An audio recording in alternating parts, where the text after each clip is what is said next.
Hey Rileigh, I have your question here. You are a Libra and you're feeling discouraged in the dating world and you don't know if you should take a step back or keep trying. So let's take a look at what's going on here.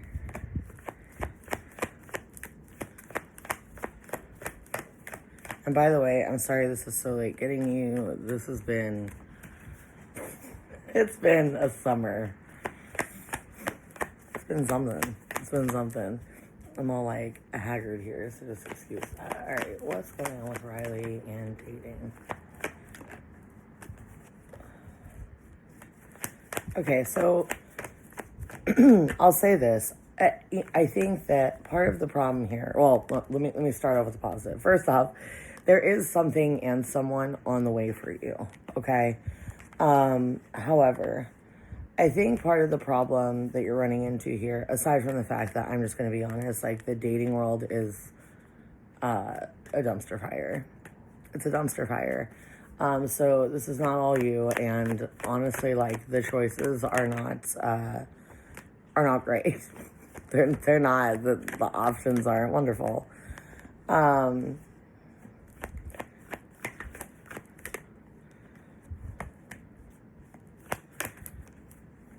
Stop throwing cards, guys. Wow, okay.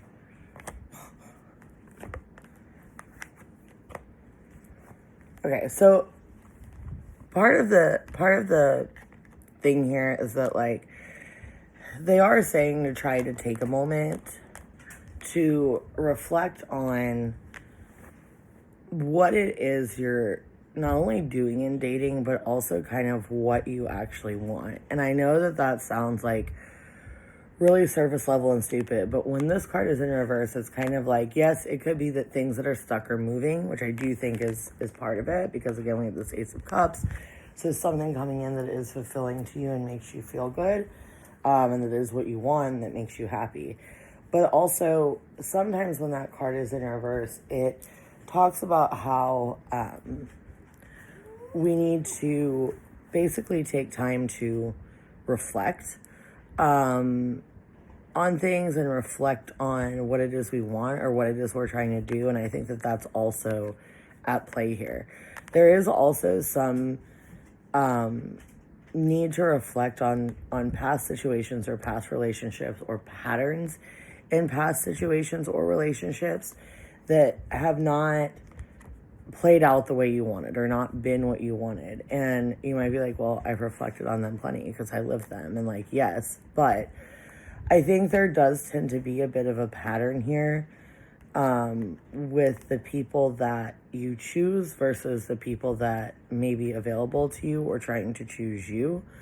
And listen, I say that with no judgment because, but I mean, and again, look, this is, you can't pick who you have chemistry with, right? But I do think that there have definitely been times where maybe things were not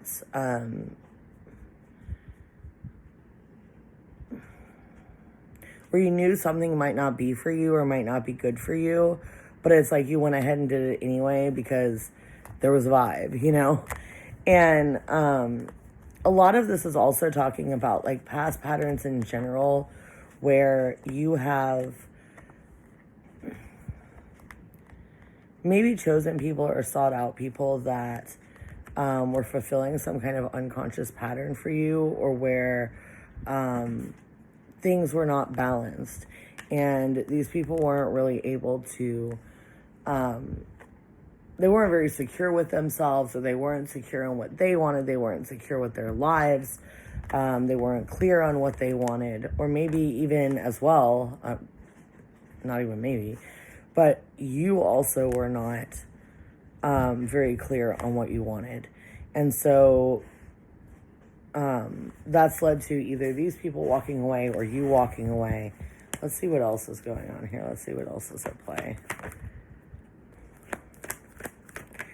I think there's this, okay, so there's still some energy lingering around about something that needs to be closed out, or something with someone that needs to be closed out in order for like complete energetic balance to kind of be restored here, so that you can step into something more balanced. And I think this is someone who has repeatedly kind of come in and out of your life.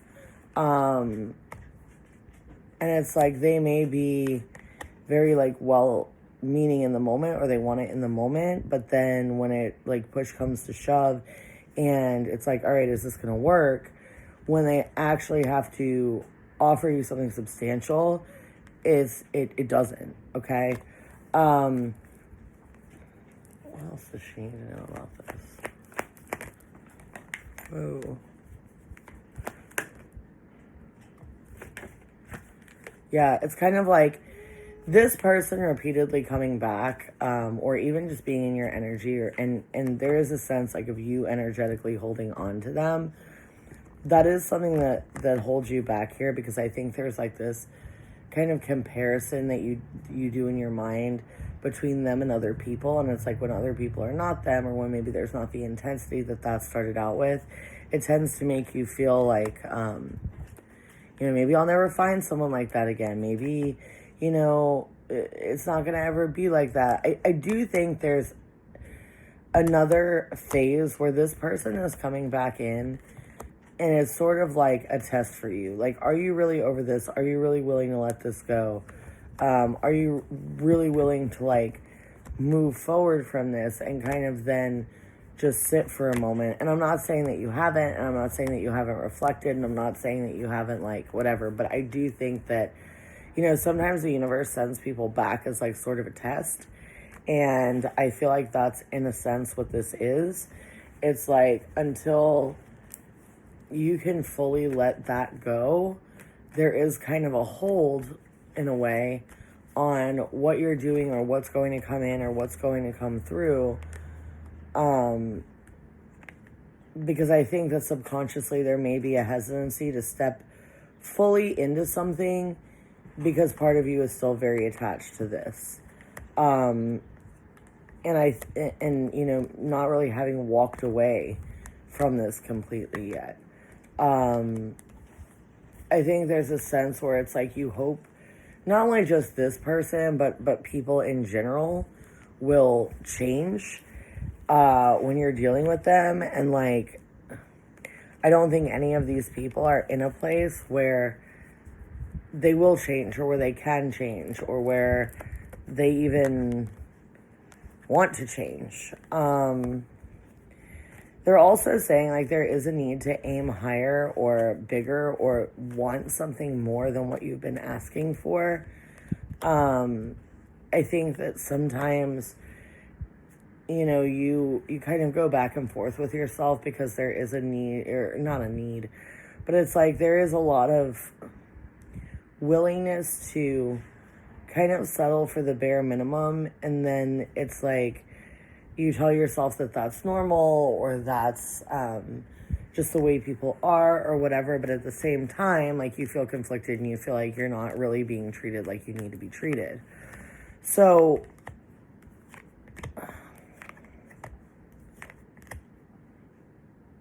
and I'll also say this, like, it may sound like I'm putting a lot of this on you, like, this is your fault, and I don't mean it to come across that way, because it's not the message here. I do think if there is a takeaway from this, which, I mean, it could probably be for any of us, is that there is a very big need for you. Like, you see people's potential, and you hope that they can live up to it. And there is someone in particular that you still hold on to, because you feel like, well, and I'm not saying you stop your life, or you're not dating because of this person, but I think they're energetically still in your space. And there is still this hope that they're going to come back. And when that energy is there, it does sometimes keep us stuck, because whether we realize what we're doing or not, subconsciously we're either comparing, or we're waiting for this person to come back before we're choosing things that really fulfill us, instead of things that maybe, and that's a factor here too. I think a lot of times intuitively you know better than to pick some of the people that you pick, but you do it anyway. I'll also say this, like, there is a lot of, when I'm tapping into this, it's like there's a lot of anxiety and tension. Hold on, I just grab my drink, sorry. There's a lot of anxiety and tension around relationships and dating in general for you. There's a lot of restlessness. It's like the whole time I've been tapping into this, like the feelings are super, super anxious. So what's coming for her? What does she need to see or be aware of here?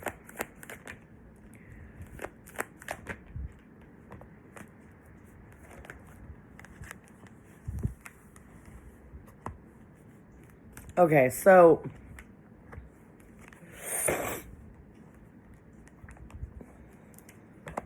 again, they're bringing up this hesitancy of really, really moving forward. Again, not to say you're not trying to date or that you're not trying to get over someone or that, like, that's not what this is about, but there is a hesitancy, right? And also I think part of this may be like, do you really want to jump in with someone? It's kind of like that thing where when we subconsciously aren't sure what we're doing or what we want or how we want something to go, we like choose things that are not going to work subconsciously, so that we're kind of like protecting ourselves. And I do think that that's a theme here. I think there is some healing that needs to be done from these past relationships or situations. Maybe finding this is hard, is kind of like when I see these two together, it's like really needing to get out of your head about something, or out of the thought that what you were given was like the best thing, or what you had was the best thing you're ever going to have, because you're never going to get anything else. And that does keep us sometimes from like planting these new seeds. So the advice they're giving here is, one, to take control of what it is you're looking for and how to manifest that and how to find that and how to attract that in. This also talks about controlling our environment and creating the things that we want. So in a sense, it's like, okay, I'm going to get very, very specific about what I'm looking for in a person. And anyone that doesn't check those boxes, and I'm not saying it has to be crazy, like, you know, their favorite color is blue, they go to sleep at 9 p.m. Like, it can be that specific. But more so taking control of what it is you want, and then putting yourself in situations where either you're going to meet people like that, or not being with people who don't fit that specific criteria. And this kind of goes along with that, like that clarity of what it is you need and want, and ultimately that's what brings something in here. Okay. When is someone coming in for her?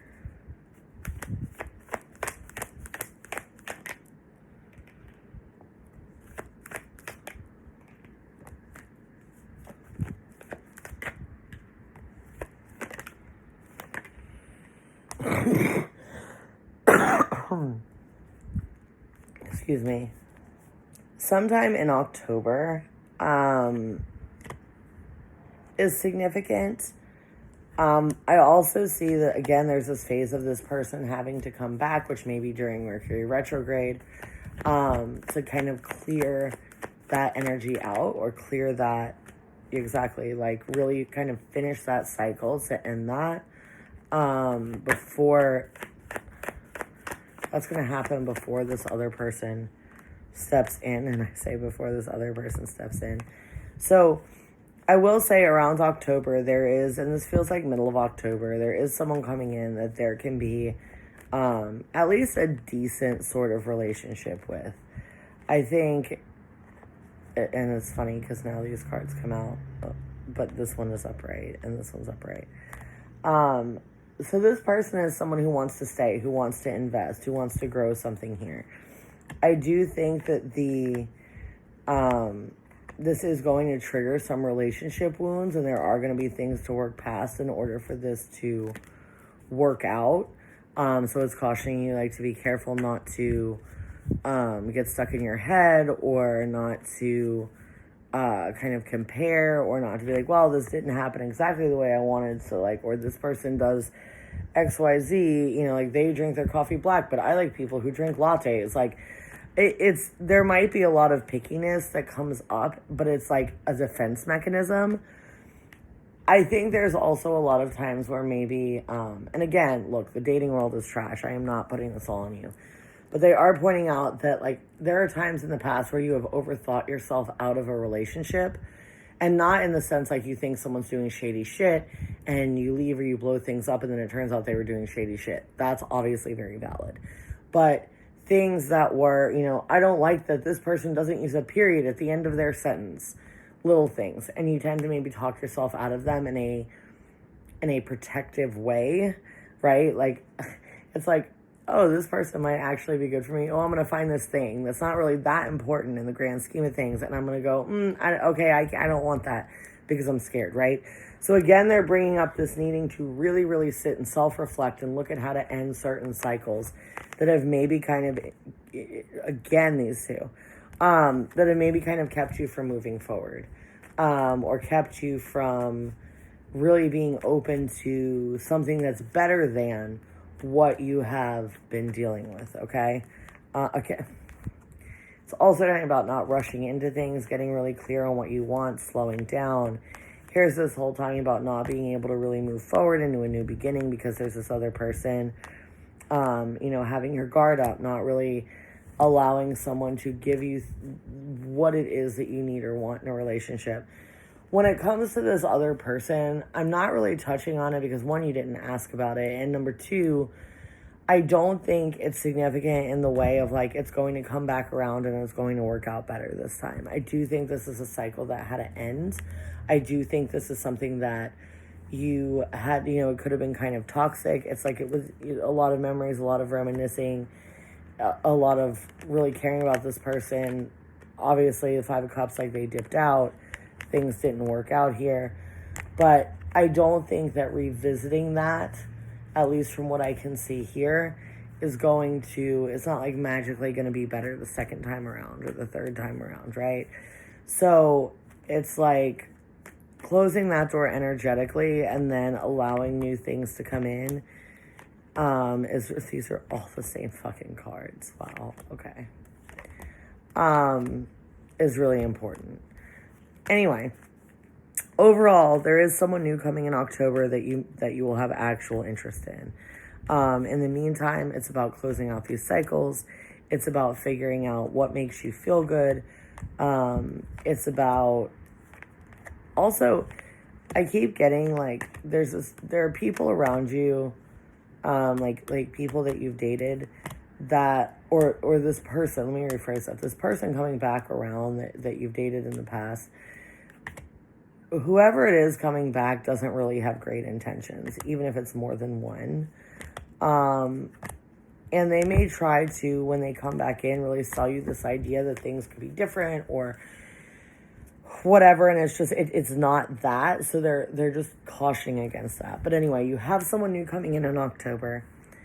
I know that seems like it's a while away, but it's really not. And they're saying just in the meantime, really kind of identifying these patterns that may hold you back, the type of people that you're attracted to, you know, maybe who are not emotionally available. You know, someone once said to me, they said, did it ever occur to you that you choose people who like live really far away or are emotionally unavailable because you are actually emotionally unavailable? And that was before it became like this popular kind of like catchphrase that people say on TikTok. And I thought, no, that's the craziest fucking thing. I am the most emotionally available person. Like, that doesn't even make sense. Like, I want this so bad. I want a relationship. And then I really sat with it and I thought about it and I realized that, in fact, they were right because I was still holding on to past shit. I was still scared. I didn't really want a relationship. I didn't really want to give up my space. I didn't really want to do X, Y, Z. So maybe identifying some of those patterns too, and why maybe a lot of times you need to feel this kind of like excitement within a relationship, as opposed to like when things feeling calm, you just think, oh, this person isn't into me or this isn't the one. So hopefully that helps. Please let me know if there's anything I said that you didn't understand. and how this resonates for you. Your next reading is on me because of the delay with this one. I am so sorry, and I really, really appreciate your patience. And I hope you have an amazing rest of the week and weekend.